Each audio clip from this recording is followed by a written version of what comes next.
Okay, good morning, everybody. Hope everybody's well. Happy Monday. Thank God it's Monday, TGIM.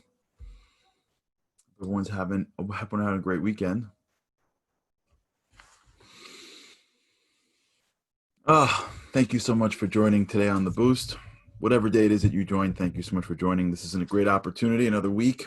We move now into the week of September, which means the fun's, it's fun to grow, right? But I guess for those of you who are like living in school calendar world since you were a kid or you have kids, like September is like back to school, back to life. When I was younger, I used to hate September. Now I love it because there's a certain purposefulness to beginnings. This is the beginning of a new school year, beginning of new opportunities, hopefully for those that are in these states with kids going back, and you're just hoping that everything goes back to somewhat normal or forward to greatness. So thanks so much for joining and tuning in, and I hope that we get a little better every single day. So yesterday we spoke about,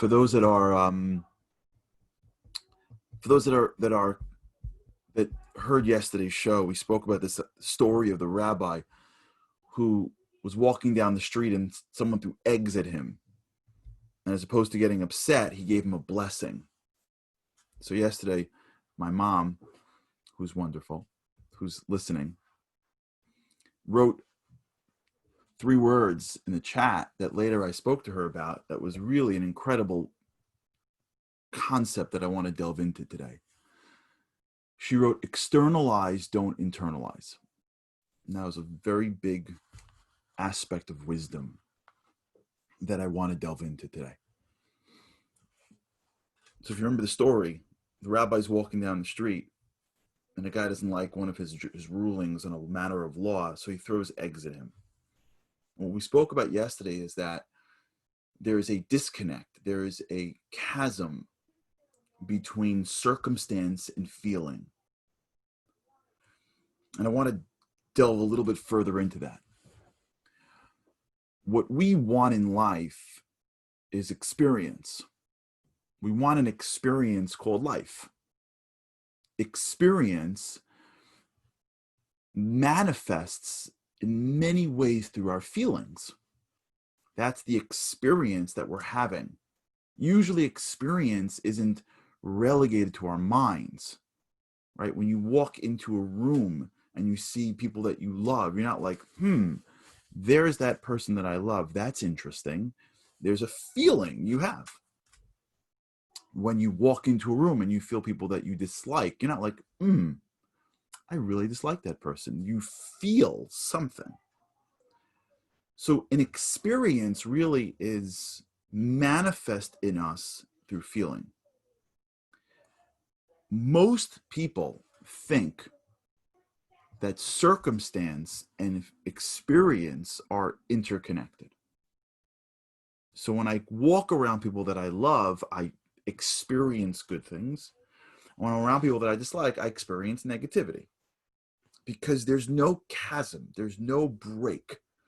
There's nothing that separates. They've never sort of jammed a linchpin in between a circumstance and an experience.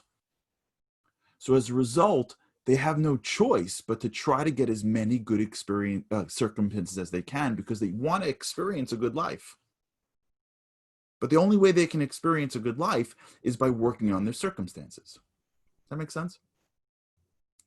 For most people, because we all grow up in a world where we are too unsophisticated intellectually to see the difference, so now we get thrown into the world where they just have us try to get better circumstances. They pat us on the back after we win a game, or they play to us after we lose a game. It's not any better when you give the fourth place team a trophy. You just don't want people to feel bad. So as opposed to, and they're kids, so as opposed to trying to enable a child to see that even in defeat there's an experience which is positive, it's like you're all winners. I think that's ridiculous. That's my personal opinion. It's a sense, but I don't want to get into this. It's amazing how we can't allow children to lose anymore. There's nothing wrong with losing. It's It's about learning how to enjoy and experience even a loss. It's just that we don't want kids to feel bad. So we like whitewash those feelings and they have to feel good. So we have to like change the circumstances for them because we're just scared that if the circumstances are negative, it's going to lead to bad experiences. You're seeing this all over the country now. You can't say things that people disagree with. So when you live in a world where you've never really practiced creating a space between your circumstances and your experience, then you got to control your circumstances in life. And you're obsessed about controlling your circumstances in life. And when these circumstances don't work out, you feel bad. That's why most people are trying to control circumstance. Right? That's why I need to go on vacation to feel good. I need to have this in order to get this. Right? I don't want it anymore. I need it. I need this because if I don't have it and I don't get more of it during my time, I don't know how to grapple with life. There are a lot of people like this. Mom and dad have sort of helicoptered long enough where they really haven't experienced negative circumstances. They don't know what it's like to fail. And so now they need to always be winning to feel good because their circumstances and their experiences are linked. But they're not the same. Circumstances are outside. Experiences inside. It's two different domains. Outside is not inside. What takes place around us is not what takes place within us. We've been talking about this forever. But you have the choice to determine what you're going to work on. We don't have an infinite amount of hours. We don't have an infinite amount of willpower. So we have to work on something. We have to build something. You have to make a choice. When you're little, you can be like a doctor and a lawyer and an Indian chief and a basketball player. Like, yeah. But when you get to be older, you can't really be all those things. You got to make a choice. Right? That's why it's hard. Sometimes people are dating. They're struggling with this. This is like a big deal in dating. There are people that are dating like professionally. They're like professional daters. Because every time they settle down with one person, they're like, well, but there's so many more.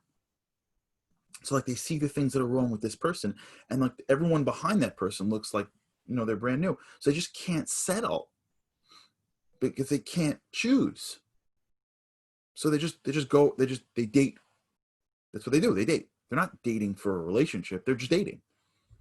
Right? They're not trying to find something to watch. They're just scrolling to see what else is on.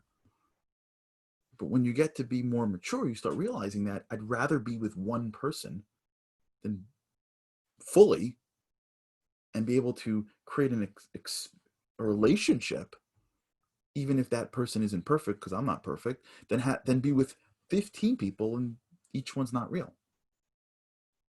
So we have to choose in life. Where are we going to spend our time?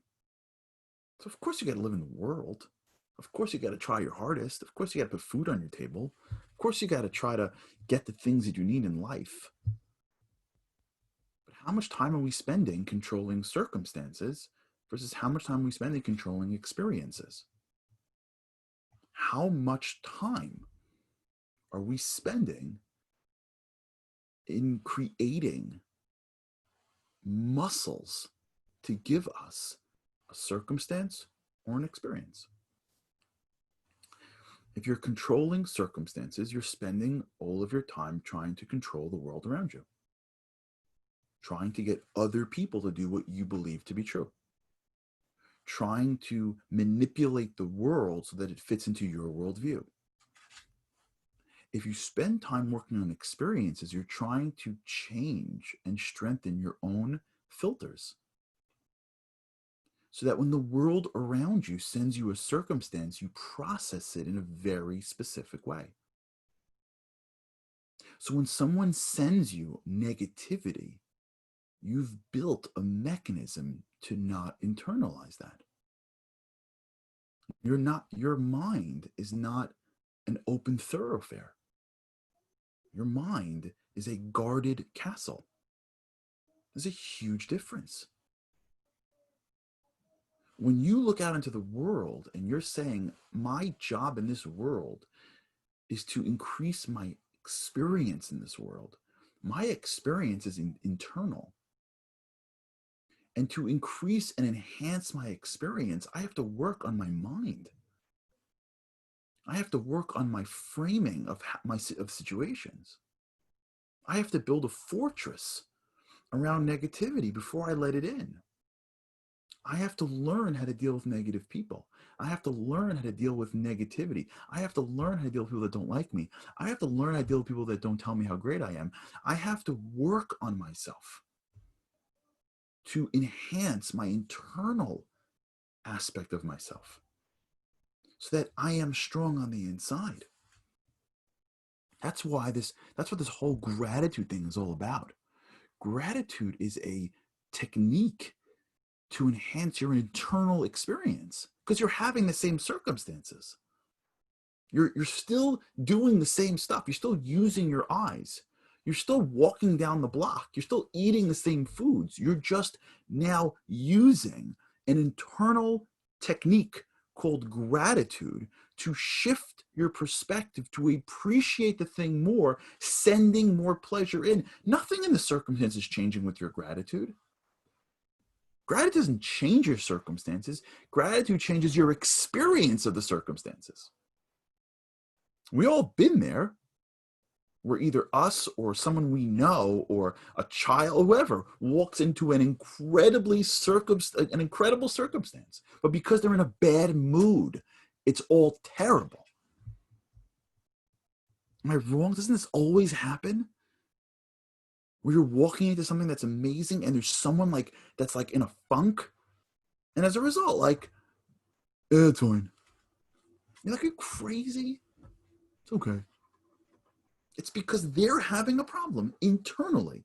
So the circumstances are just fine, but they've now not spent time focusing on the internal aspect of it. So let me give you, I think, the greatest enemy to experience. The greatest enemy, in my opinion, to experiences, I hope I'm being clear with what I'm talking about, is the misconception that negativity doesn't hurt us more than the person who brought the negativity. Say that again, because we're going to have to unpack this together. We think that thoughts are insignificant. So when we have a thought, we'll just go with whatever thought. If I ask somebody to give me $10, they're like, really, for what? If I ask someone to give me 10 minutes of their thinking, they're like, okay. I can say something to somebody that may hurt them, and they will think about it for, hours. Their brain will invest in negativity. And they're not going to go, oh my gosh, I'm not allowing my brain to be negative. They may go, I'm not allowing I'm not allowing myself to pay any money because it's something that I can touch and that I can feel. But just negativity, it's thought. What's thought? We consistently downplay the value of thought. We don't think it's valuable because there's so much of it and because we can create it on demand. So since we can create things on demand, we don't find them to be valuable because when you live in a consumer world, the consumer world that we live in values things based on its scarcity, based on its cost. So if I have something that no one else can get, the value goes up. I live in a materialistic, consumer-based world. But because thought comes out of nowhere, and because thought I can recreate, and because thought I can do whenever I want, well, how valuable is that? Everyone has thought. So I have no problem allowing myself to get lost in negative thought with no ramifications. I have no problem getting sucked into negativity and not stopping it, or not even trying to stop it. If I'm mad at somebody, I have no problem allowing that anger to fester in my mind. I can replay a conversation with someone that I'll never really have. I'll never like stop myself. What's the big deal? I'm in the car. How many times have you been driving in the car and like you're playing a conversation that you wanted to have with someone years earlier? It's never going to happen. But you have no problem being like, that's okay. You have no problem. And then from thought, then there's speech. No problem talking about it. I'm venting.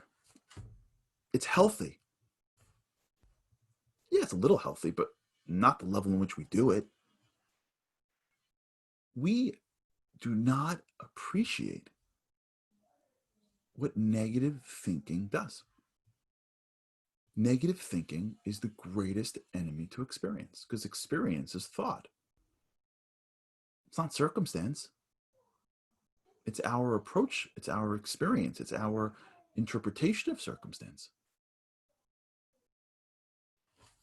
One of the greatest misconceptions when it comes to forgiveness is that we think that forgiveness is for the other person. It's not true. Forgiveness isn't for the other person. Maybe that's reconciliation. Forgiveness is for yourself. This is an amazing thing. Think about this. Somebody hurts you and you're mad. So now that person hurts you once, let's say. So you know what you give them in return? You now hold negativity in your brain for years. So the way you pay them back is by allowing them to influence you forever. What an incredible approach. They say something that's insensitive. It bothers you. That's 1 second. That's 1 minute. You know what you do for them in return? You allow that to bother you for the next year. You allow yourself to have a less of a good time when they're in the room. How's that for getting back at them? You allow the next time you do the thing to be more negatively inclined. How's that? That work out for you? That's perfect, right? Because we think we're getting back at them by being negative. We don't appreciate that. The only person that loses when we're negative is us. We haven't built walls around negative thinking because negative thinking is hard. It's an internal enemy. And things that are hard are things we like to avoid. I understand how to deal with maybe doing or speaking, but thinking is much harder. Where does it come from? How do I stop it? Is it me? Is it not me? Where does it? I don't know. I'm exhausted. It's 9 o'clock in the morning. I'm already exhausted. I'm going to have time to fight my thought. I'm like, oh, are you crazy? The battleground of your experience is in your mind. It's internalizing. We got to talk about it. That's what we do on the boost, right? We try to unpack things. We got to unpack this. Because if we internalize everyone's words or actions, we're just subject to everyone else's stuff. We're just subject to their moods. You spoke about this a little bit last week. If every time I come down and you're in a bad mood and I'm totally subject to your actions, now I'm in a bad mood. So we got to like hide in a bubble our whole lives and like, listen to affirmations to feel good about ourselves. Come on. Could we be more snowflakes? I mean, like, you see this with people today. They're mamish snowflakes. They're literally, it's like unbelievable. You say the wrong thing and they're blown out. You can't even have a conversation with some people. They're so sensitive. I'm not saying we got to be insensitive. I'm not saying we don't have to be human. But we got to be resilient. We got to try. So how do we do it? So it's a good idea to listen to your mom, right? You externalize, you don't internalize. How do we do that? Well, we're here all week with God's help. So we'll talk about it. All right, everybody, think about it today. We don't have to answer stuff. We just have to think about them a little bit. For today, I want you to think about something for me. When something negative happens today, I want you to just watch it. Don't do anything. Just picture as if you're an observer and you're watching yourself. See if you can almost picture someone says something, does something, you hear some news.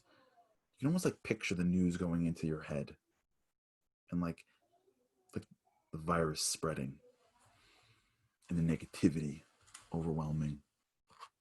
Just start to watch just how somebody else in some other circumstance could change how you feel and how empowered you are.